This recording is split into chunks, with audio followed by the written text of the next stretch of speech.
காலத்தால் அழியாத மத சார்பற்ற நடுநிலை தவறாத உங்கள் குரல் ஃப்ரம் மீடியா நெட்வொர்க்கிங் இரவு நேர செய்தி அறிக்கைகள்.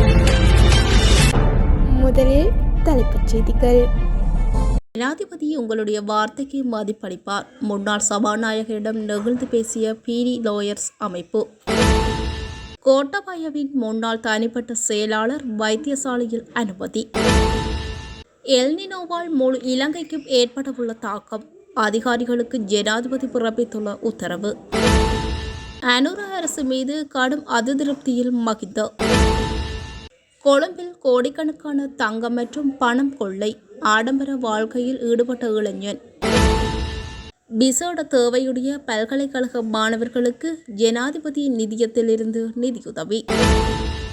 பல்லேகம கேமரத்ன தேரரின் DNA பரிசோதனையில் புதிய திருப்பம், அறையில் கிடைக்கப்பெற்ற பொருட்களால் அதிர்ச்சி.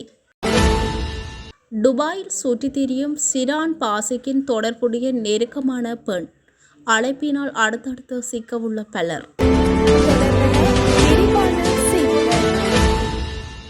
நீதிபதிகளின் ஓய்வு பெறும் வயதிலேயே அதிகரிப்பதற்கான 22வது அரசியலமைப்பு திருத்தம் தொடர்பில் மீண்டும் ஒருமுறை பரிசீலிக்குமாறு ஜனாதிபதி அனுரகுமார திசாநாயக்கவிடம் கோரிக்கை ஒன்றை முன்வைக்குமாறு ஃப்ரீ லாயர் அமைப்பு நியாயமான சமூகத்திற்கான தேசிய இயக்கத்தின் தலைவரும் முன்னாள் சபாநாயகருமான கரு ஜெயசூரியவிடம் தெரிவித்துள்ளது.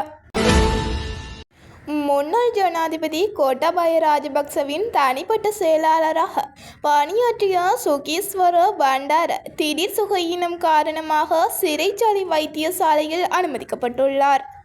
அரசாங்கத்துக்கு சொந்தமான 22 கோடி ரூபாய்க்கும் அதிகமான நிதியை முறைகேடாக பயன்படுத்தியமை மற்றும் நம்பிக்கை மோசடி செய்தமை தொடர்பான குற்றச்சாட்டுகளின் பேரில் அவர் தற்போது விளக்கமறியலில் வைக்கப்பட்டுள்ளார். எல்னினோ காலநிலை தாக்கத்தை எதிர்கொள்வதற்காக நியமிக்கப்பட்ட விசேட அமைச்சரவை உபகுழு மற்றும் அதிகாரிகளின் குழு கூட்டம் ஜனாதிபதி அனுரகுமார திசாநாயக்க தலைமையில் நடைபெறவுள்ளது. குறித்த கூட்டம் நேற்றைய தினம் ஜனாதிபதி செயலகத்தில் நடைபெற்றுள்ளது. 22வது அரசியலமைப்பு திருத்தத்தை கொண்டு வருவதற்கு முன்னர் அரசாங்கம் மக்களுக்காக செய்ய வேண்டிய பல முக்கிய பணிகள் இருப்பதாக முன்னாள் ஜனாதிபதி மஹிந்த ராஜபக்ச தெரிவித்துள்ளார். 22வது அரசியலமைப்பு திருத்தம் தொடர்பில் தற்போது அதிகளவில் பேசப்பட்டு வருகின்றது. இது குறித்து ஊடகவியலாளர்கள் எழுப்பிய கேள்விக்கு பதிலளிக்கும் போது இவ்வாறு குறிப்பிட்டுள்ளார். கொழும்பின் புறநகர் பகுதியான கல்கிஸ்ஸ பகுதியில் பெருந்தொகை தாங்கம் மற்றும் பணம் கொள்ளையிட்ட நபர் கைது செய்யப்பட்டுள்ளார். பீரிஸ் வீதி பகுதியில் உள்ள வீடொன்றை உடைத்து 2 கோடி 40 லட்சம் ரூபாவுக்கும் அதிக பெறுமதியான பணம் மற்றும் தங்க நகைகளை திருடியதாக கூறப்படும் நபர் கைது செய்யப்பட்டுள்ளார். கடந்த 20ஆம் தேதி 1 கோடி ரூபாவுக்கும் அதிக பெறுமதியான தங்க நகைகளின் ஒரு பகுதி மற்றும் 15,000 மில்லிகிராம் ஹெரோயினுடன் கல்கிஸ்ஸ தர்மபால வீதியில் வைத்து குற்றப்புலனாய்வு பிரிவினரால் கைது செய்யப்பட்டுள்ளார்.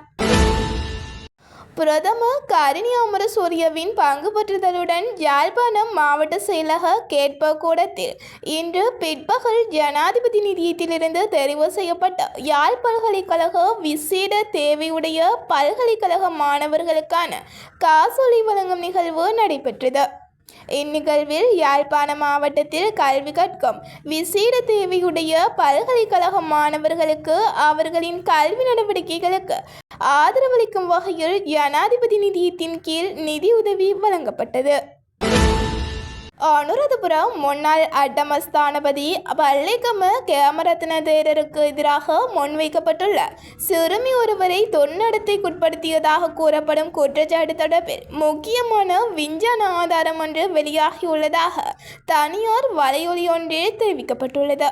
சம்பவம் இடம்பெற்றதாக கூறப்படும் இடத்தில் போலீசாரால் கைப்பற்றப்பட்ட பாயில் காணப்பட்ட உயிரியல் மாதிரிகள் பரிசோதனைக்கு உட்படுத்தப்பட்ட போது அவை பல்லேகம கேமரத்ன தேரரின் DNA மாதிரியுடன் பொருந்துவதாக தெரியவந்துள்ளதாக தெரிவிக்கப்பட்டுள்ளது.